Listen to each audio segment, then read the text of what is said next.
শহীদ শরীফ ওসমান হাদিকে সকলে স্মরণ করে, সকলে তার কথা বলে, তার সিলসিলা জারি রাখার কথা বলে।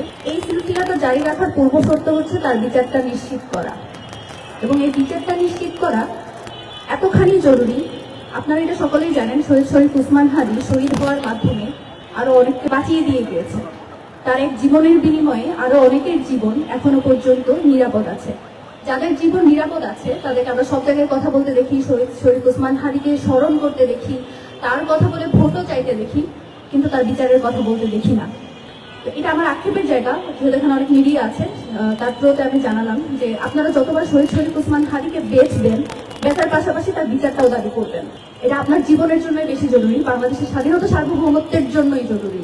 যারা বাংলাদেশ পন্থী রাজনীতি করতে চান তাদের প্রথম এবং প্রধান কর্তব্য হওয়া উচিত, যারা বাংলাদেশের স্বাধীনতা সার্বভৌমত্ব নিয়ে যারা কথা বলে, যারা স্বাধীনতা সার্বভৌমত্বের লড়াই জারি রাখে, তাদেরকে যারা খুন করে তাদের চিহ্নিত করে বিচারের আওতায় আনাটাও খুব বেশি জরুরি, আপনাদের নিজেদের জীবনের জন্য, আপনাদের রাজনীতির জন্য।